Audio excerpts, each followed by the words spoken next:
జాతీయ జెండాను ఏ విధంగా కట్టాలి మరియు పైన ఏ విధంగా ఎగురవేయాల్సిందో నేర్పిస్తాను. ఒకసారి చూడండి, విద్యార్థులంతా గమనించండి. మొదట ఇక్కడ కాషాయం కలర్ ఉండే తాడును రింగుకు పైన రింగుకు పైన నుంచి కిందికి దింపాలి. ఎటువంటి పరిస్థితుల్లో ఫ్లాగు కాషాయం కలర్ పైనే ఉండేట్టుగా చూడాలి. అలాగే ఒక సహాయంతో దీనిని కట్టాలి. మొట్టమొదట పచ్చ కలర్ను గ్రీన్ కలర్ను అర్ధానికి మర్చుకుంటాము. అలాగే కాషాయం కలర్ను ఇటువైపు నుంచి అర్ధము మర్చుకుంటాము. ఈ విధంగా మర్చుకున్న తర్వాత చిన్న చిన్న మడతలు వేసుకుంటూ ఇక్కడ నుండి చిన్న చిన్న మడతలు ఇట్లా వేసుకుంటూ వెళ్ళాలి.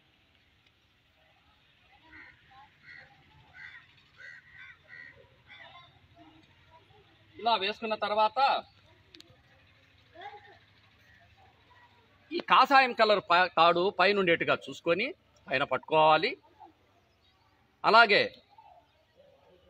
కింద పచ్చ కలరు తాడును ఇలా బొటన వేలుకేసుకొని చూడండి, ఇలా బొటన వేలుకేసుకొని ఈ పచ్చ కలర్ తాడునే ఇలా 2 సార్లు కానీ 3 సార్లు కానీ తిప్పి ఈ తాడునే ఈ బొటన వేలుకు రింగులో నుండి పైకి తీసుకోవాలి.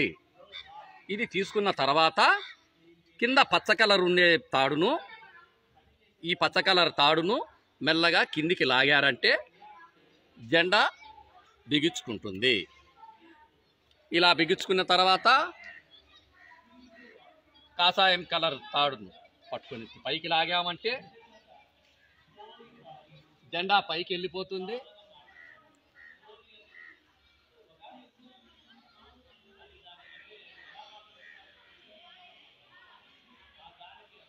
ఆటోమేటిక్గా పచ్చ కలర్ జెండాను లాగామంటే నీకు జెండా విచ్చుకుంటుంది.